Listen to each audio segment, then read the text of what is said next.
Sir काल जे काही दहिसरला घडलं त्याच्यानंतर मनसे कार्यकर्त्यांवर गुन्हे दाखल करण्यात आले. तुम्ही सुद्धा संध्याकाळी तिकडे गेला होता. या सगळ्या गोष्टीवर बघितलं गेलं तर जिकडे दादरला कबूतरखान्यावर जेव्हा एवढं लोक आली तेव्हा कुठलाही गुन्हा दाखल नाही करण्यात आला, पण आता गुन्हा दाखल करणं कसं काय गोष्टी नाही, पोलीस तर बायास आहेत, त्याच्यात काय वादच नाही. आणि संजय निरुपम सारख्या भैया लोकांना मराठी पोलीस का सपोर्ट करतायत हे न उमजण्यासारखं आहे.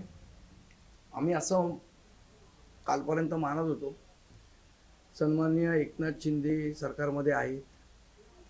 त्यांनी सांगितलं की स्वर्गीय हिंदू हृदय सम्राट बाळासाहेब ठाकरेंच्या विचारांचं आमचं सरकार आहे. स्वर्गीय धर्मवीर आनंद दिघे साहेबांच्या विचारांचं सरकार आहे. आणि मग जर ह्या लोकांच्या विचारांचं सरकार असेल तर मराठी मुलांना जेलमध्ये टाकून भैया निरुपमला पाठिंबा देणारं हे कुठलं सरकार आहे? जो माणूस मराठी भाषेला विरोध करतो त्या माणसाला तुम्ही त्याच्यावर काही कारवाई करत नाही, उलट त्याला प्रोटेक्शन देऊन त्याला परत पाठवता आणि आमच्या मराठी मुलांना जेलमध्ये टाकता. हे कुठलं सरकार आहे? हे नक्की बाळासाहेबांच्या विचारांचं सरकार आहे? हे नक्की आनंद दिघे साहेबांच्या विचाराचं सरकार आहे का? हा आमचा प्रश्न आहे. आणि संजय निरुपमला पण मी सांगणार आहे आणि माझी पोलीस खात्याला पण सांगणार आहे की अशा पद्धतीने तुम्ही जर आमच्यावर जोर जबरदस्ती कराल तर याचा उद्रेक होईल आणि तो संपूर्ण मुंबईभर होईल.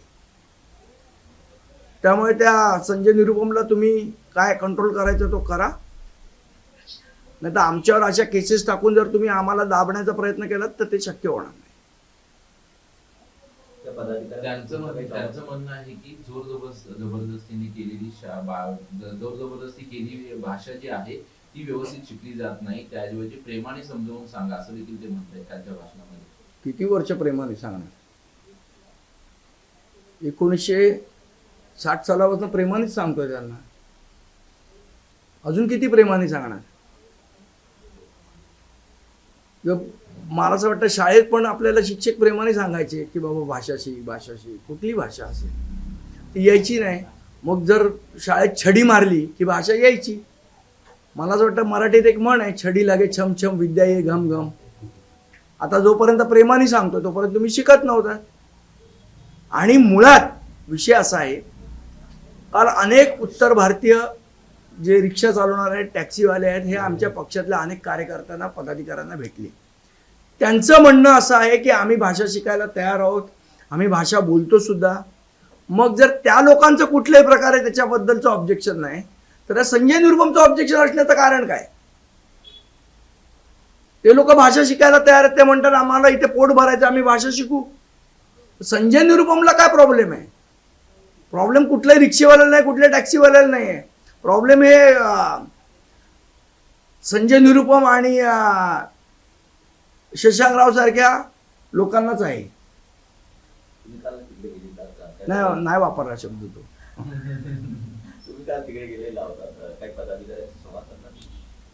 हो, आमच्या पदाधिकाऱ्यांना मी भेटलो आणि DCPनी मला, तिथल्या जे DCP साहेब आहेत त्यांनी मला सांगितलं की संजय निरुपमवर सुद्धा गुन्हा दाखल झालेला आहे. एकूण जर पाहायचं तर सध्या वारंवार सांगितलं जात आहे संघटनांकडनं की आम्ही बंद करू, पूर्णपणे कुठेतरी बंद झाला तर सर्वसामान्यांना देखील अडचणीचा सामना करावा लागेल. अशा एकदा हिंमत असेल तर बंद करून दाखवाच त्यांनी. आम्हाला पण बघायचं आहे की मुंबईला वेटीस कोण धरू शकतं. ते बाहेरचे येऊन भैये मुंबईला वेटीस धरणार का? आम्हाला पण बघायचंच आहे. जे आकडे सांगितले जातात की इतका लोक खोटे आहेत ते. अविनाश जाधव खोटे म्हणतात, मात्र तरीही लोक जर संपर्काला असतील तेच गोष्ट तुम्ही बोलताय का? ते आम्हाला तेच बघायचं. हो, आम्हाला बघायचंच आहे ना की मुंबई बंद करण्या एवढी ताकद भैयांमध्ये आली आहे का? आम्हाला बघू दे. जवळपास 15 लाख रिक्षा चालक संपावर जातील असं कसले 15 लाख आणि घातला 15 माणसं जाणार नाहीत. आणि त्यांची मुळात मानसिकताच नाहीये संपावर जायची. ते म्हणतात आम्ही मराठी भाषा शिकायला तयार आहोत. त्यातल्या बऱ्याच लोकांना तर येते. मग शशांकरावला काय प्रॉब्लेम आहे?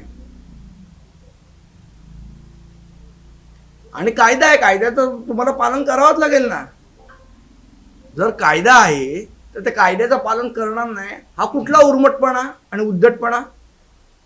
आणि नाही पालन करायचं असेल महाराष्ट्राच्या कायद्याचं तर इथनं निघून जा, काहीच प्रॉब्लेम नाही. आम्ही तुम्हाला काय जबरदस्ती बोलवलं नाही आहे. तुमच्या इकडे रोजगार मिळत नाही म्हणून तुम्ही आला तिथे. मी सांगतो की संजय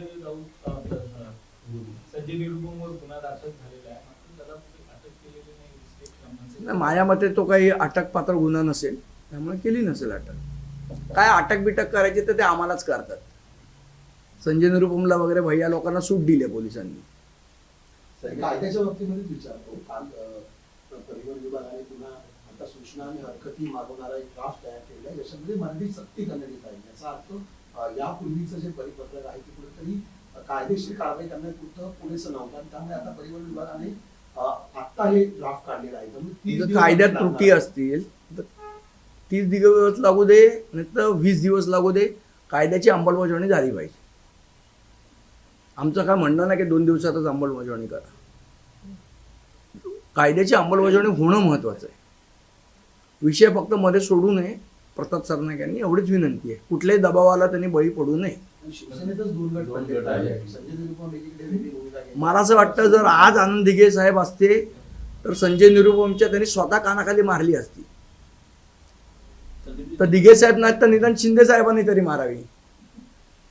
संदीपजी, दुसरा मुद्दा असा आहे, मराठी भाषा संवाद अनिवार्य आहे हे तर चांगली गोष्ट आहे, मात्र जवळचं भाडं नाकारणं किंवा त्याच्यावर पण कारवाई झाली पाहिजे, मग तो कुठल्याही भाषा बोलणार असो.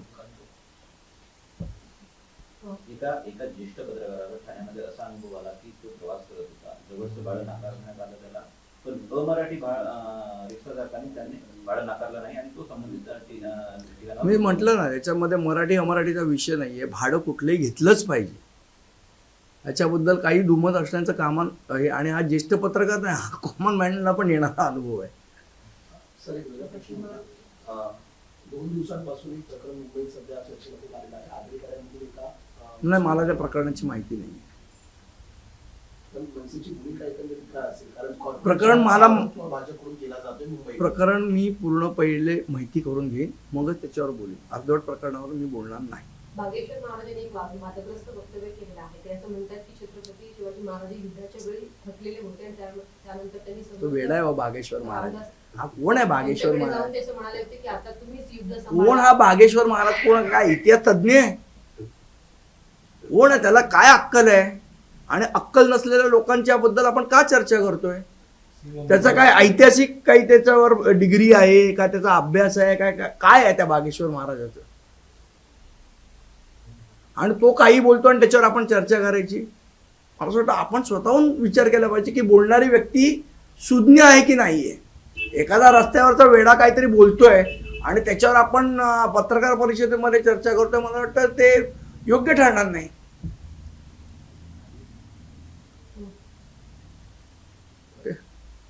दुसरा एक महत्वाचा विषय गोरेगावच्या निस्को कंपनीचा. त्याच्यामध्ये मी परवा पण 2 नावं सांगितलेली, त्यांची पोलीस अजूनही चौकशी करत नाहीये.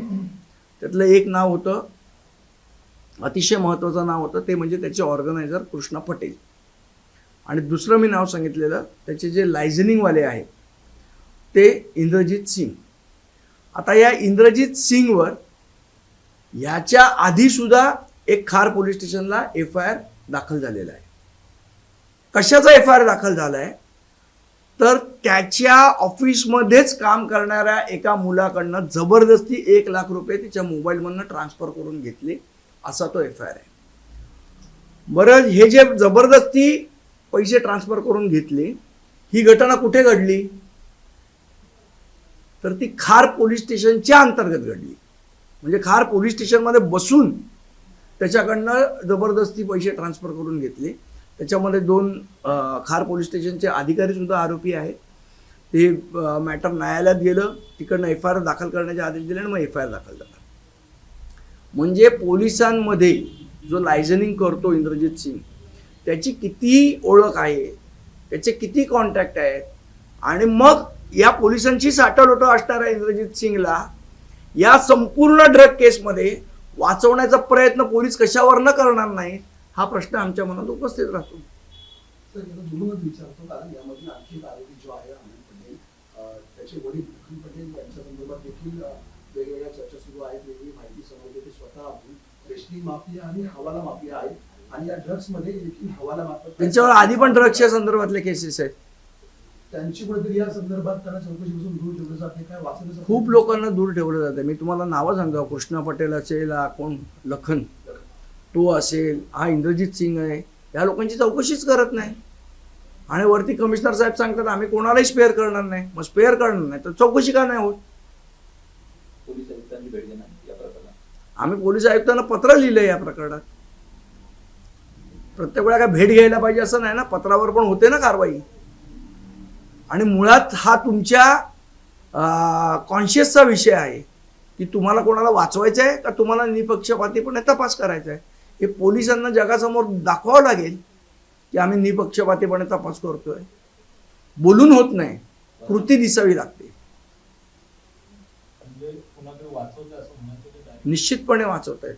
मी सांगितलं ना, आता ते इंद्रजित सिंगची बॅकग्राऊंडच अशी आहे की जो पोलीस स्टेशनमध्ये पोलीस अधिकाऱ्यांच्या संगनमताने एकाकडनं 1 लाख रुपये ट्रान्सफर करून घेतो, याचा अर्थ त्याचं पोलिसांची किती साठलोट आहे आपल्याला दिसतंय.